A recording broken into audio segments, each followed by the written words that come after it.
안녕하세요. C.S. 루이스의 고통의 문제 읽기 6번째 시간입니다. 이번 시간이 고통의 문제 서론 부분의 마지막 파트가 될 것 같으네요. 지난 영상에서는 C.S. 루이스가 도덕적 경험의 배후에 있는 원인과 누미노제의 배후에 있는 원인이 동일하다는 이 동일시 사건이 종교 사상, 인간이 감행한 도약 중에서 가장 놀라운 도약이 확실하다고 주장합니다. 그리고 민족 단위에서 그런 동일시 사건을 처음 일으켰던 민족은 유대 민족이 유일하다고 또 설명하네요.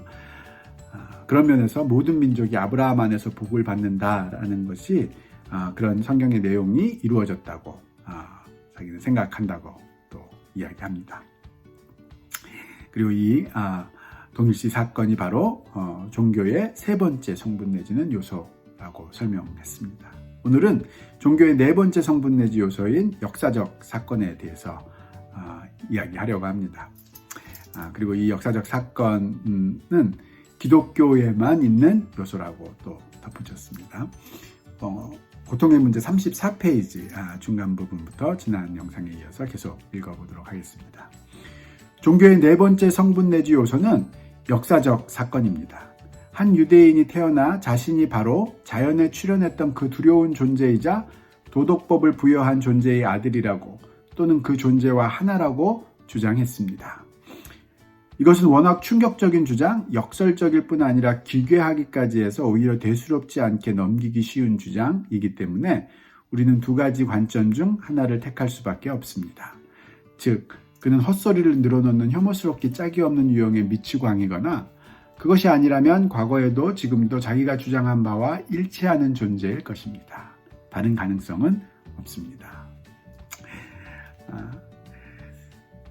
C.S. 루이스가 이야기하기를 그런 동일시를 이루어냈던 유대인 중에 하나로 태어나서 자기가 바로 그 누미노제의 배후에 있고 또 도덕성의 배후에 있는 두렵지만 의로운 존재, 그 하나님의 아들이라고 또는 아들이며 그 하나님과 하나라고 주장했던 사건이 있었다는 거죠. 그리고 그 사건을 우리가 역사적인 사건으로 받아들인다면 그 결과로 우리가 결론 지을 수 있는 것은 두 가지 중에 하나일 수밖에 없다는 거죠. 하나는 그런 말을 한 사람은 헛소리를 늘어놓는 혐오스럽기 짝이 없는 유형의 미치광이거나 아니면 자기가 주장한 바와 일치하는 존재이거나 그 둘 중에 하나일 수밖에 없다는 거죠. 다른 가능성은 없다고 이야기합니다. 물론 이런 망상적인 주장이 거짓인 줄 알면서도 했다면 미치광이 사기꾼일 테고 거짓인지도 모르고 했다면 그야말로 말 그대로 미치광이인 거죠. 그런 의미에서 미치광이라는 그 하나의 카테고리 자체는 맞는 것 같아요. 그리고 아니면 자기가 주장한 바와 일치하는 존재라는 거죠. 왜 이 논리를 이야기하느냐 생각해 봤을 때 보통 사람들이 예수를 생각할 때 이런 주장에도 불구하고 예수는 지혜롭고 선한 종교 지도자 중에 하나이다 라고 생각하는 사람들이 많은데 그 가능성은 배제되어야 된다는 거죠. 왜냐하면 이 주장 때문에 그것이 거짓이라면 미치광이 사기꾼일 뿐이고 그것이 참이라면 그 말대로 하나님의 아들이 맞는 것이기 때문이라는 거죠. 기록의 근거에서 볼 때 첫 번째 가설을 받아들일 수 없다면 미치광이라는 사실을 받아들일 수 없다면 두 번째 가설을 받아들여야 합니다. 그리고 두 번째 가설을 받아들인다면 그리스도인들이 주장하는 그 밖의 내용, 이 사람은 죽임을 당했지만 다시 살아났다는 것, 그의 죽음은 인간의 사고로는 이해할 수 없는 방식으로 그 두렵고 의로우신 여호와와 우리의 관계에 진정하고도 유익한 변화를 일으켰다는 것 또한 믿을 만한 내용이 될 것입니다. 그래서 결국 두 번째 사실을 만약에 받아들인다면 그가 부활했다는 사실과 또 십자가를 통해서 하나님과 인간의 관계를 회복시켰다는 사실, 이런 내용들도 믿을 만한 내용이 될 것이다 라는 주장입니다. 우리 눈에 보이는 우주가 지혜롭고 선한 창조자의 작품 같으냐 아니면 우연과 무관심과 악의 작품 같으냐를 묻는 것은 종교적 문제를 다룬다고 하면서도 사실은 그와 관련된 모든 요소들을 처음부터 제쳐놓는 태도입니다. 기독교는 우주의 기원을 놓고 철학적인 논쟁을 벌인 끝에 도달한 결론이 아닙니다. 이 부분도 생각할 거리를 많이 주는데요. 보통 종교에 대해서 또 기독교에 대해서 이야기할 때 우주나 우리 자연이나 우리 환경을 바라보면서 이것이 선한 창조자의 작품 같으냐 아니면 우연과 무관심 또는 악의 작품 같으냐 뭐 이런 것을 비교하고 묻는 것은 사실은 오히려 좋은 방향으로 우리를 기독교로 이끌어주거나 논리적인 사실들을 좋은 방향으로 전개해가는 데 도움이 되는 것이 아니라 오히려 그와 관련된 모든 요소들을 처음부터 제쳐놓는 오히려 방해가 되는 그런 태도라고 본다는 거죠. 이것이 C.S. 루이스의 관점인 것 같습니다. 기독교는 제가 지금까지 묘사한 바 인간의 오랜 영적 준비에 뒤이어 일어난 격변의 역사적 사건입니다. 그래서 기독교는 논쟁을 통해서 받아들여진 사건이 아니라 어떤 격변의 역사적 사건을 통해서 사람들이 그것을 받아들이느냐 아니냐 했던 사건이라는 거죠. 그래서 이것은 고통이라는 거북한 사실을 끼워 맞춰야 하는 체계가 아닙니다. 그래서 논쟁을 통해서 인간이 갖고 있는 이런 인생의 고통들, 이것이 무슨 의미인가 이런 것들을 이 문제들을 해결점을 찾다 보니까 생겨난 것이 기독교가 아니라 오히려 기독교 자체가 우리가 만들어낸 어떤 체계에든 끼워 맞춰야 하는 거북한 사실들 가운데 하나입니다. 즉, 이 격변의 역사적 사건을 받아들여서 기독교가 생겼다 보니까 오히려 인간은 왜 고통을 겪고 있는가 이런 문제들처럼 우리가 인생에 살면서 왜 우리는 이 기독교라는 것을 받아들여야 되는가, 내가 받아들일 것인가 말 것인가 이런 문제들을 만들어내는 말하자면 우리 삶에서 거북한 사실들 가운데 하나가 돼버린다는 거죠. 이런 의미에서 기독교는 고통의 문제를 푸는 것이 아니라 오히려 만들어낸다고 할 수 있습니다. 즉, 실제로는 날마다 고통스러운 세상을 경험하고 있음에도 불구하고 궁극적인 실제는 우리를 사랑하시는 의로운 존재 라는 믿을 만한 보증을 받았다고 생각하는 그 사람들에게 고통이 문제되는 것입니다. 그러네요. 이 부분 아주 참 좋은 관찰이고 지적이라고 생각이 드는데요. 인간이 실제로는 날마다 고통스러운 세상을 경험하며 살고 있음에도 불구하고 기독교인들은 그 배후에는 궁극적인 실제로서 우리를 사랑하는 의로운 존재가 있다라고 믿는다는 거죠. 왜냐하면 예수라는 역사적인 사건을 통해서요. 그렇다면 그 사람들에게는 그럼 왜 우리는 일상에서 보통 우리의 인생에서 이런 고통을 경험하고 있는가라는 질문이 자연스럽게 따라오게 된다는 거죠. 따라서 고통이 기독교인들에게 문제가 되는 거지 기독교가 고통의 문제를 해결하기 위해서 만들어진 것이 아니다 라는 부분을 아주 명확하게 지적하고 있습니다. 왜 이 보증이 저에게 믿을만해 보이는지 관해서는 어느 정도 이야기했다고 생각합니다. 말하자면 왜 궁극적인 실제는 우리를 사랑하는 의로운 존재인지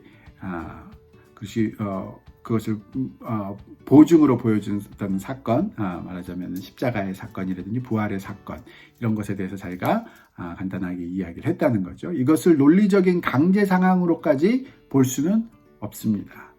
즉 인간은 종교의 어떤 발달 단계에서든지 반발할 수 있으며 이런 반발을 가리켜 본성을 거스리는 일이라고 말할 수는 있어도 부조리한 일이라고 말할 수는 없습니다. 이 부분도 참 재미있네요. 이 종교의 요소들과 발달 과정들을 이야기하면서 이것이 여기에 반발할 수 있어도 그 반발을 가리켜서 본성을 거스르는 일이라고 볼 수는 있어도 말하자면 자연스러운 그 상황들을 우리가 거부하는 일이라고 볼 수는 있어도 그 자체가 부조리한 일이다. 논리적으로 말이 안 되는 일이라고는 말할 수 없다는 이야기입니다. 왜냐하면 그 각 단계가 바로 논리적인 도약의 단계였기 때문이죠. 위대한 시인과 철학자의 절반에 해당하는 사람들과 자기 자신의 어린 시절 그리고 억제되지 않은 경험의 풍성함이나 심원함과 결별할 준비가 되어 있기만 하다면 인간은 얼마든지 누미노제에 대한 영적인 눈을 감아버릴 수 있습니다. 인간은 도덕법을 망상으로 치부함으로써 인류의 공동 기반에서 떨어져 나갈 수 있습니다. 또한 누미노제를 의와 동일시하기를 거부함으로써 성이나 죽은 자나 생명력이나 미래를 숭배하는 미개인으로 남을 수도 있습니다. 그러나 그 대가는 막중합니다. 그러게요. 누미노제를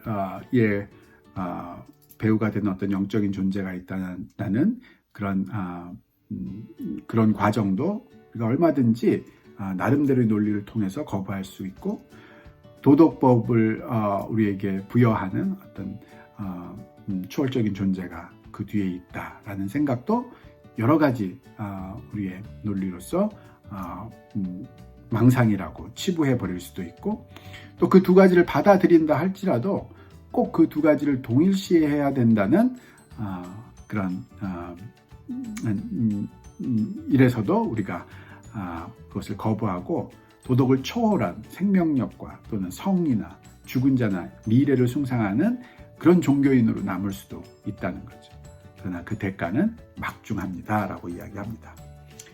이 보증은 모든 것의 마지막 단계인 역사적 성육신 사건에 이르러 가장 확실해집니다.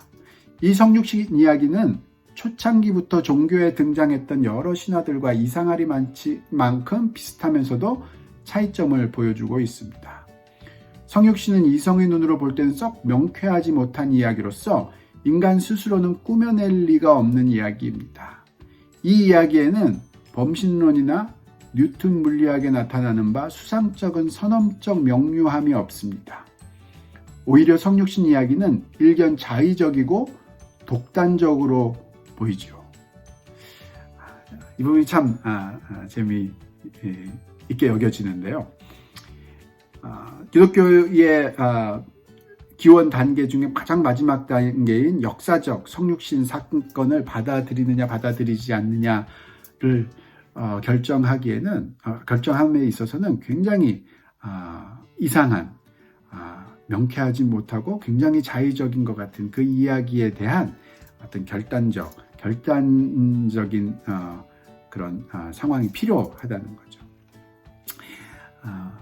성육신 이야기는 제가 알기로는 디오니소스 신화와 비슷한 면도 있고, 즉 다른 종교와 비슷한 면도 이상하리만치 비슷한 면도 있으면서 아주 큰 차이점을 보여주기도 하고, 또 거꾸로 사람들이 굉장히 많이 받아들이고 있는 뉴턴식 물리학 또는 범신론, 아마 이 종교에서는 범신론이나 과학에서는 이 뉴턴식 말하자면 고전 물리학 이런 것들이 아주 한번 이해하고 나면 그럴 수밖에 없어 하는 어떤 명료함들이 있다는 거죠. 그런데 이 성육신 사건의 이야기, 기독교가 전하는 예수의 사건의 이야기는 그런 선언적 명료함이 없는 일견 자의적이고 독단적으로 보이는 그런 면들이 굉장히 강하다는 거죠. 그런데 현대과학은 이 임의적 우주, 에너지는 아무도 가늠할 수 없는 질량의 작은 꾸러미들로 이루어져 있으며 속도는 무제한적이지 않은 우주. 말하자면 일반 상대론이 이야기하는 우주, 양자론이 이야기하는 우주를 간단하게 적었네요. 비가역적 엔트로피가 시간의 실제 방향을 부여함으로써 더 이상 정적이지도 순환적이지도 않은 세계가 마치 한 편의 드라마처럼 진짜 출발점으로부터 종착점을 향해 나아가는 우주. 이 부분도 연력학 제2법칙을 아주 한 문장으로 표현하고 있습니다. 그래서 이제는 그러한 자의성과 독단성을 받아들여야 할 것을 조금씩 가르치고 있는 중입니다. 재미있는 게 이 성육신 사건이 보여주는 독단적이고 자의적인 이런 모습들이 실제에 가까울 수 있다는 것이 좀 역설적이게도 현대 과학이 잘 드러내 보여주고 있다는 거죠. 현대 과학이 말하는 실제는 뉴턴 물리학식 수상적인 선언적 명료함이 아니라 굉장히 자의적이고 독단적이어 보이는, 인간이 자연스럽게 예견할 수 없었던 그런 양자론적 또는 상대론적 또는 연력학 제2법칙적인 그런 이상한 모습들을 가지고 있으며, 그것이 어쩌면 진짜 가장 궁극적인 실제의 속성이지 않을까 하는 제안을 하고 있습니다. 만약 실제의 핵심으로부터 어떤 메시지가 주어진다면 우리는 그 메시지에서 기독교 신앙에 나타나는 바로 그 의외성, 그 임의적이고 극적인 굴곡을 발견하게 될 것입니다. 거기에는 대가의 손길, 우리가 만들어낸 것이 아니라 그야말로 우리를 위해 만들어진 실제, 그러나 우리를 정면에서 강타하는 실제의 거칠고 남성적인 멋이 있습니다. 이 부분 아주 C.S. 루이스의 문학가적인 면모가 아주 잘 드러나고 있는데요. 이런 실제가 가지고 있는 의외성 또는 임의성, 극적인 어떤 굴곡, 이런 것들이 기독교 신앙에서 잘 보여주며 어쩌면 이것이 실제의 거칠고 남성적인 멋이라고 이야기하고 있습니다. 이 부분에서 어떤 남성 우월주의라든지 뭐 그런 식으로 접근하지 않았으면 좋겠습니다. 이러한 근거에서 또는 이보다 더 나은 근거를 바탕으로 인류가 인도되어 온 과정을 쫓아 그리스도인이 될 때, 그때 비로소 우리는 고통의 문제에 부딪히는 것입니다. 여기까지가 서론인데요. 서론을 마무리하는 문장으로 이런 과정을 통해서 그리스도인이 될 때, 그때 비로소 우리는 그런 실제에도 불구하고 지금 우리가 겪고 있는 이 고통은 어떤 문제가 있는 것인가, 왜 우리는 이런 고통을 겪고 있는 것인가 라는 진짜 문제를 떠안게 된다는 거죠. 앞으로의 장에서는 이 문제가 어떤 의미가 있는지, C.S. 루이스가 생각하는 지적인 의미에서의 해설을 이야기할 것으로 보여집니다. 그 부분도 다음 영상에서 계속 나누어 보도록 하겠습니다.